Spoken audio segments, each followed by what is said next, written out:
Hey everyone, Duelist Oscar here. I wanted to bring you guys my fall 2020 DINO list. Now, I've been playing a couple of online tournaments lately, and I've been using this list extensively. I feel like it's really good, it's unique, it's got some great winning options, and I wanted to share this with you guys so that way you guys can have a good starting point if you're just picking up the deck or looking for a different spin. I chose DINO specifically because I was looking at what was in the meta at the time, currently, and what I wanted to avoid. A lot of decks fall prey to any kind of special lockout or fall prey to any kind of extra deck lockout with the Buster lock. And I wanted to be able to run a deck that didn't have to worry about that. I felt like control decks were not in the best place right now, with the exception of Eldritch. But I wasn't prepared to be able to play Eldritch for a lot of the tournaments I wanted to. So not only that, but I also like playing with the decks that I have in person. So just because I have the option to play with other cards online, I feel like to be able to keep true to the experience, I want to run a deck that I'm used to. So without further ado, let's go ahead and get into the deck profile. So in the main deck, we're running some pretty standard numbers. For our boss monsters, we're running 2 Ultimate Conductor Tyranno. He's really good to be able to search, be able to draw, whether you need to summon one off his own effect or one off of Double Evolution Pill. Having 2 available to you is amazing.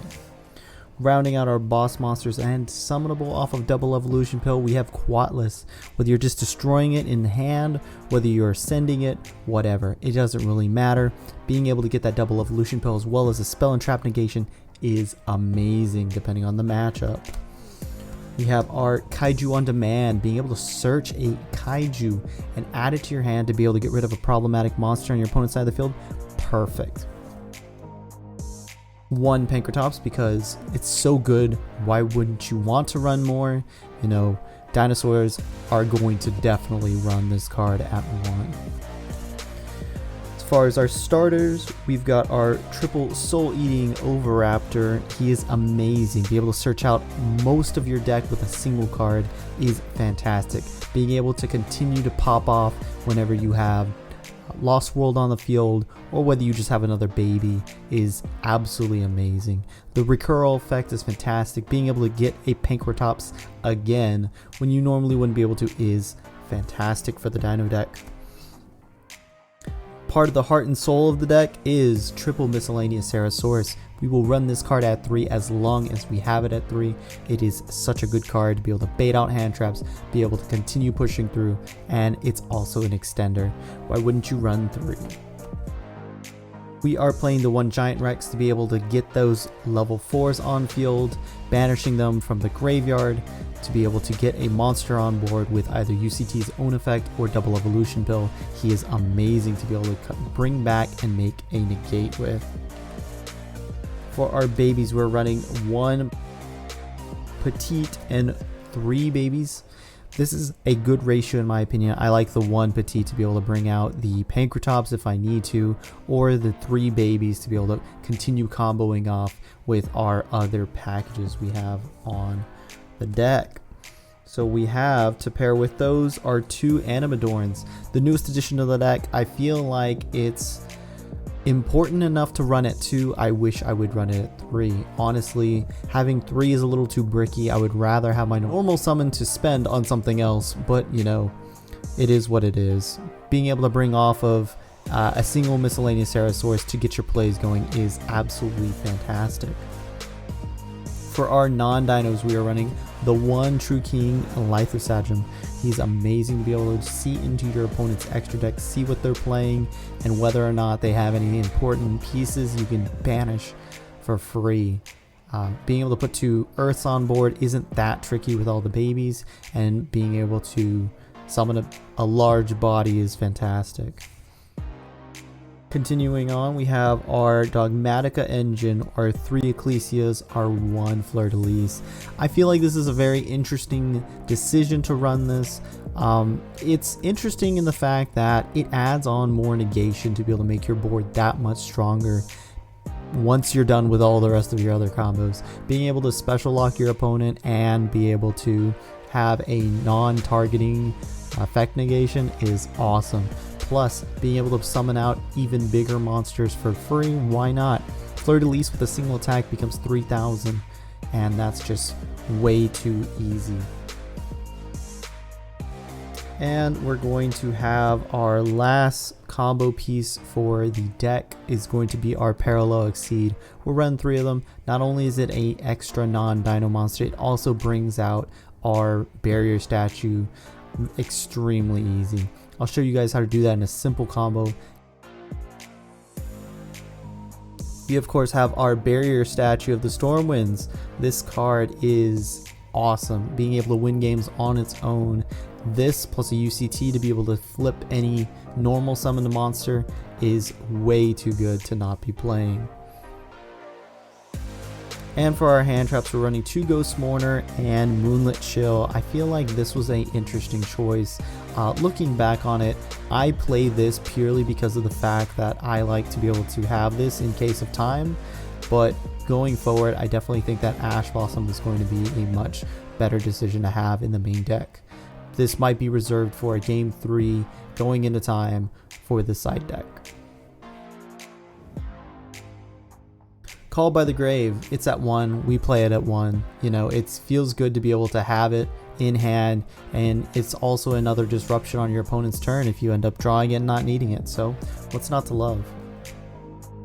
We're running 2 double evolution pills. We have 3 ways in the deck to be able to get it to hand. Our 1 Overtext and our 2 Archosaurs. This is a fantastic card. Even if we draw it going first, you know, it's great to be able to have access to that UCT or that Quatless for our opponent's turn. Triple Falso Dig, a card that lets it be anything else in the entire deck practically. This is such a great card because if you're top decking, you see this, it can literally be anything else you want it to be. It's also great for baiting out hand traps, Ash Blossoms, things like that, so that way the rest of your plays can go through.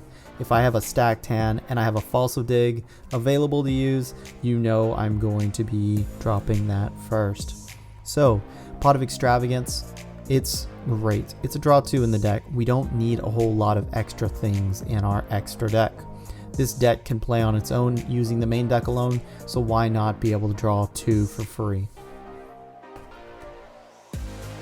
Lost World. Now this is a field spell that does so many different things. It offers protection for your dinosaurs from targeting, it offers attack reduction for your opponents, it offers an extension through the ability to pop that baby or that token on your opponent's side of the field. It is fantastic. Our additional spell we are running is our Diagram, so we can search out that Lysosagem and be able to pop a card in our hand. It's just another way to get our cards started. We have our Terraforming and our Set Rotation to be able to lock our opponents out of field spells and to be able to get whatever we need. Also another hand trap bait. And lastly, to round out the main deck, we are playing Infinite Impermanence. Now the main deck is at 46 cards. However, this is done for a variety of reasons. One, I'm not a big proponent of exactly 40 card decks. I believe that going over can be more advantageous for not drawing bricks mathematically. And if you wanted to make this a 40 card deck, I would recommend cutting a few things.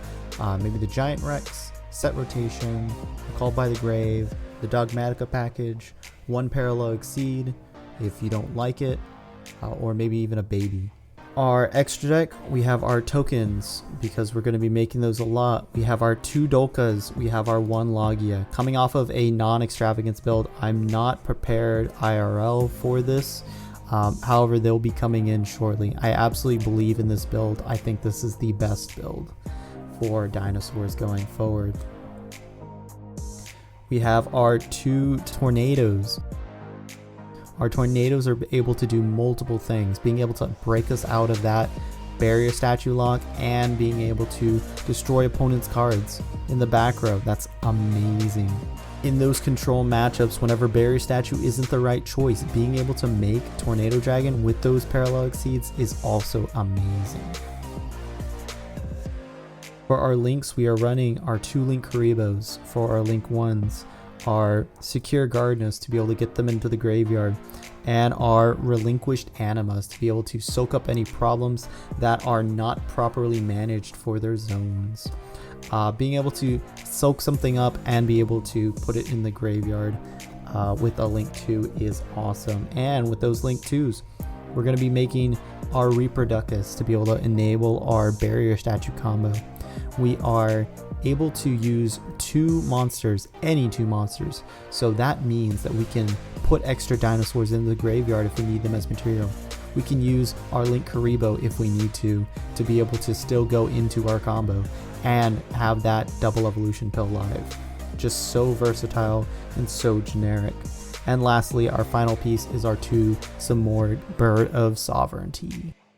This is the combo maker. This is what you do to barrier lock, and it is so easy. In the next video, we'll be going over the combo tutorial for this tech and some test hands. So be sure to subscribe to catch those videos when they go live. Like the video if you enjoyed this deck profile.